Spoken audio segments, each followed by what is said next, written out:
Everybody, how's it going? Gukil here for Season 6 Diablo 3. We are going to be discussing Demon Hunter support gameplay mechanics, and this video is going to be significantly shorter than the last one simply because I didn't want to have a 20-25 minute plus video where there's a ton of information crammed there that you actually have to search pretty deeply for. Instead, I wanted to separate two videos, and this is the second half where instead of talking about gear and skill choices, we're going to be actually talking about how you're going to use those skills in a Greater Rift environment. Now, unfortunately, with the PTR being the way it is, where it's kind of barren right now, I don't really have a group to play with, but that's okay because I could pop into a Greater Rift by myself and still show you the survivability capabilities of a Demon Hunter, as well as showing how you will engage mobs, as well as how you will function when you are pulling mobs.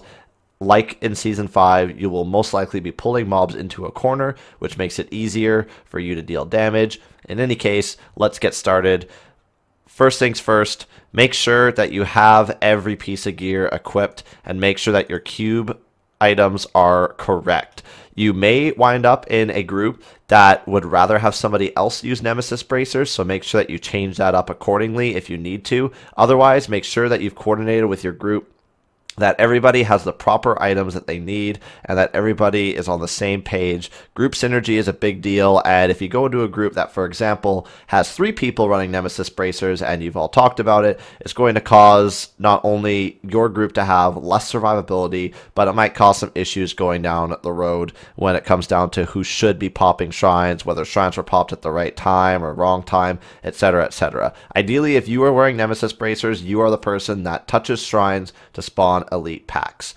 Make sure that your skills are all correct. Sometimes skills get left over just from farming or from being in different groups. Make sure that your skills are what you want them to be. And then ultimately, let's get ourselves going into the Greater Rift here. Now, the key things to keep in mind here is that in a normal group, we would want to make sure that our damage is behind and that our supports are moving forward. We always want to be constantly moving forward towards the next pull.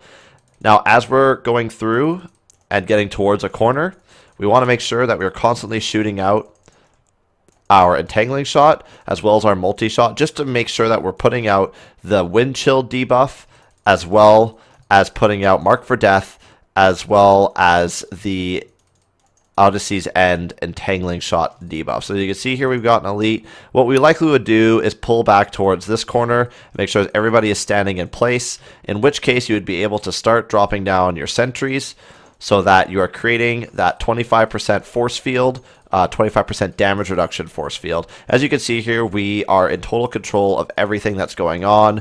We have the ability to CC as a Demon Hunter through vaulting through mobs, causing them to be stunned. We have the ability to lay out a bunch of damage boosts as well as a bunch of damage reduction with sentries. You can see there's a pretty wide area of the map right now that is pushing out that damage reduction. And then last but not least is making sure that we are upkeeping the Wolf Companion buff, which is again just more damage boost.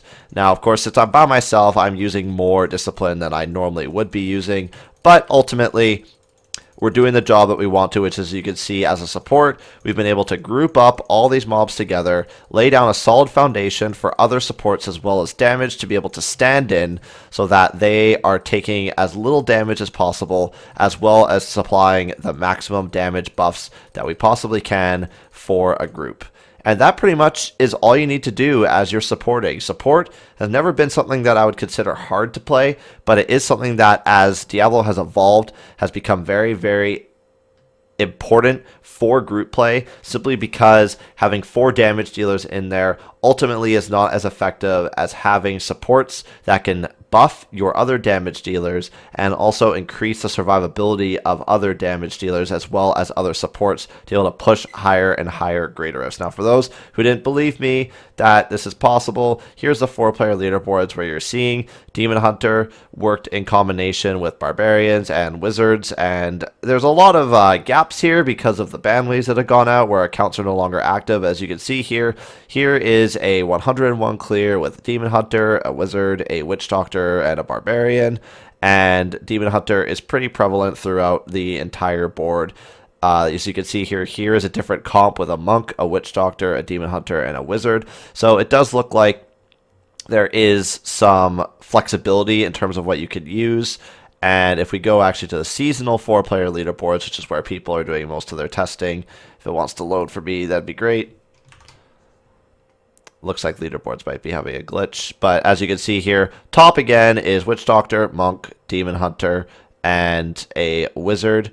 And there are going to be slight variations that people decide to use for support Demon Hunter. But this is the particular build that I had seen that has a greater rift 108 clear, which shows that Demon Hunters are very capable of not only being able to farm efficiently, which is what really the bulk of the game is going to be, is 2 months and 3 weeks of the season is going to be making sure that you are constantly in farm groups to increase your character power. And then if you want to be part of the actual leaderboards, Demon Hunters are also capable of that as well. So thank you guys for listening in to these 2 videos. Thanks for any comments and any feedback that you have about support or any questions that you might have. Again, I say in all of my videos, and if I don't mention it, I'll mention it in this one, which is there is so much variety that goes into Diablo. There's so much player preference. There's so much difference in what you choose to use based on what classes you're combining with,